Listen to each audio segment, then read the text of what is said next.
बढ़ती हुई गर्मी को दृष्टिगत रखते हुए 13 जनपदों में हीट वेव के अंतर्गत हाई अलर्ट जारी किया है।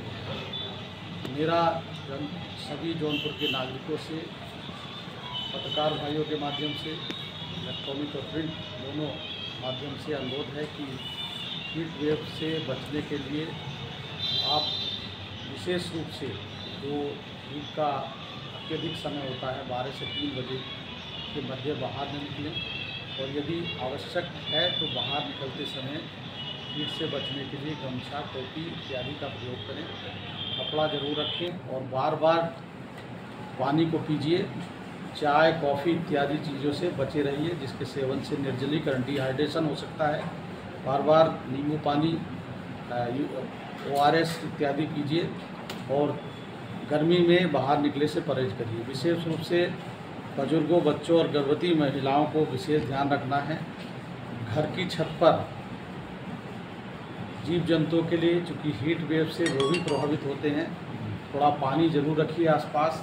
विशेष रूप से स्कूल, तो बड़ी बड़ी बिल्डिंग्स हैं या जहाँ कहीं भी पशु पक्षी आते हैं।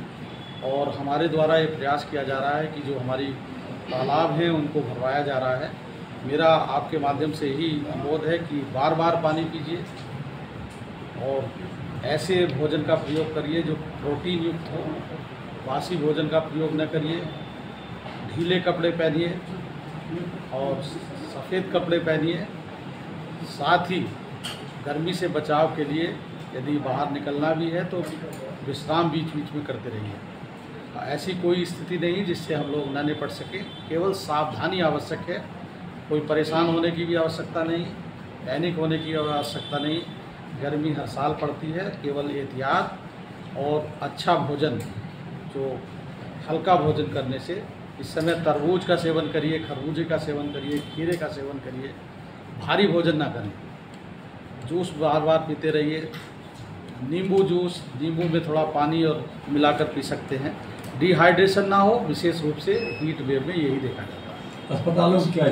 अस्पताल में हम लोग ने पूरी व्यवस्था है। अगर किसी को लू लग भी जाती है या हीट वेव का से प्रभावित होता है तो अस्पतालों में सभी प्रकार की दवाइयाँ उपलब्ध हैं और CMO को भी निर्देशित किया गया है। सर, बच्चों के स्कूलों में कोई परिवर्तन किया जा रहा है? बच्चों के स्कूलों में पहले से ही परिवर्तन किया गया है और उसको 1 घंटा और पहले करने की प्रयास किया जाएगा, जिससे 11 बजे तक, 12 बजे तक बच्चे अपने घर पहुँच सकें।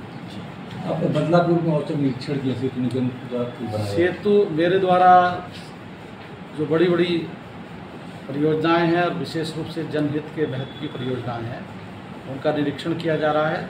इसी क्रम में सेतु निगम द्वारा जो निर्मित पुल जो वर्ष 2022 से बनाया जा रहा था, उसके पूर्ण होने में विलम्ब हुआ है। उसी को दृष्टिगत रखते हुए कल मैंने सई नदी पर जो कल्याणपुर गांव के पास बदलापुर तहसील में है, उसका निरीक्षण किया और उसमें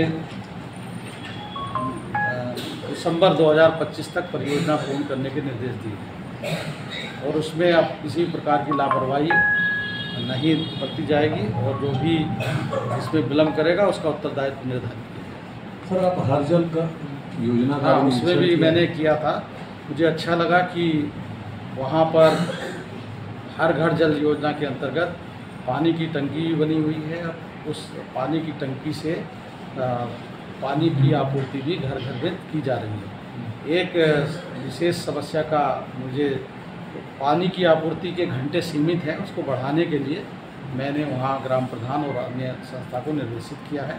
क्योंकि वो सोलर पंप से चलती है, सोलर पंप से दिन में संचालित हो सकती है, उसके घंटे बढ़ाने के लिए मैंने निर्देशित किया। सर, सिरपुर विकासखंड एक गाँव सुल्तानपुर, वहाँ अभी तक टोटी तो पहुँच गई लेकिन उसके पानी गेट तक नहीं पहुँचा।